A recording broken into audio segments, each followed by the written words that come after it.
This girl, she went to college and she didn't contact her parents for such a long time.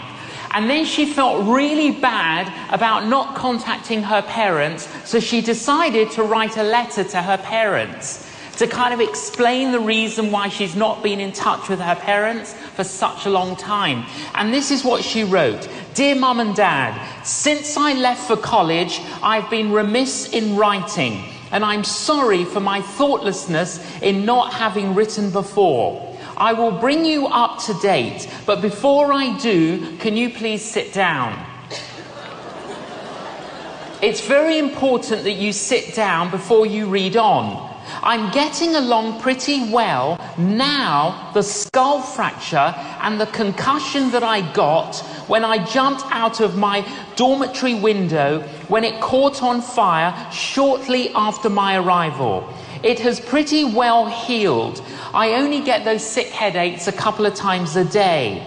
Fortunately, an attendant at the gas station witnessed the fire in my dormitory and the jump. He ran over, took me to hospital, and continued to visit me there. When I got out of the hospital, I had nowhere to live because of the burnt-out conditions of my room, so he was kind enough to invite me to share his basement bedroom apartment with him. It's sort of small, but very cute. He is a very fine boy, and we have fallen deeply in love. And we are planning to get married. We haven't set the exact date yet, but it will be before my pregnancy begins to show. Yes, Mum and Dad, I'm pregnant. I know how much you are looking forward to being grandparents, and I know you will welcome the baby and give it the same tender care and devotion that you gave me when I was a child.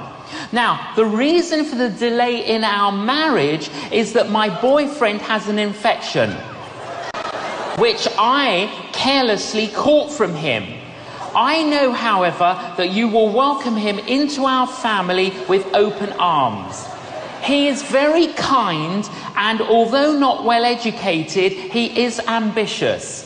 Although he is of a different race and religion than ours, I know that your often expressed tolerance will not permit you to be bothered by that.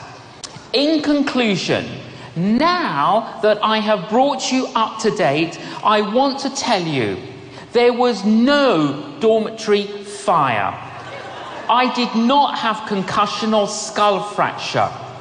I was not in the hospital, and I am not pregnant. I do not have an infection, and there is no boyfriend in my life. However, I have failed all my exams.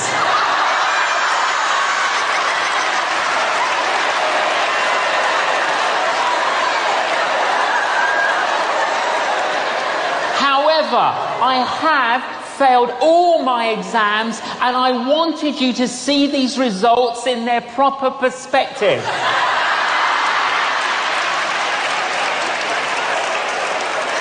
Now, you see, perspective is very, very important, because if she had written, Dear Mum and Dad, I'm sorry I've not been in touch, I've failed all my exams. You can imagine the parents, you failed your exam.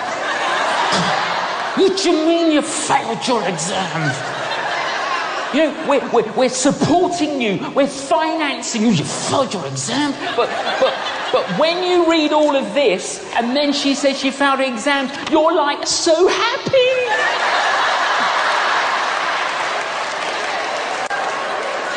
She only failed her exams. Perspective is very, very important.